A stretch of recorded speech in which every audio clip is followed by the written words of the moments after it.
Hii ni Fino Media, endelea kuwa karibu nasi kwa ajili ya kupata taarifa mbalimbali kutoka katika maeneo tofauti ndani na nje ya nchi. Na jina ni Editor Chiwaligo. Na hapa ninayo taarifa kutoka jijini Dar es Salaam ambapo mapya yaibuka katika shauri la kutekwa kwa aliyekuwa balozi wa Tanzania nchini Cuba, Humphrey Polepole, baada ya mawakili wake kuiomba Mahakama Kuu Masjala ndogo Dar es Salaam iridhie kupokea ushahidi wa mdomo wa Christina Polepole ambaye ni dada wa Humphrey. Maombi hayo yametolewa Oktoba 15 na Peter Kibatala, kiongozi wa jopo la mawakili wa Polepole, wakati wa shauri lilipotajwa kwa ajili ya usikilizwaji.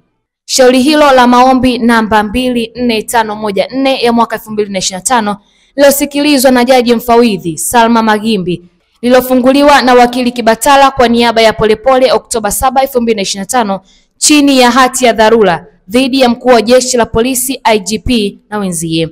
Wajibu maombi wengine kwa mfuatano ni mkurugenzi mashtaka DPP, mwanasheria mkuu wa serikali AG, mkuu wa upelelezi wa kanda maalum Dar es Salaam ZDCO na kamanda wa polisi kanda maalum Dar es Salaam ZDPC.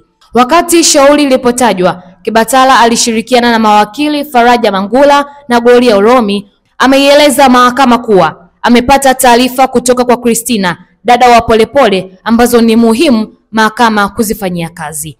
Kwa taarifa zaidi endelea kuwa karibu nasi, usiache kusubscribe, kulike, kucomment na kushare ili uzidi kupata taarifa mbalimbali kupitia hapa Fino Media. Langu jina ni Editor Chiwaligo.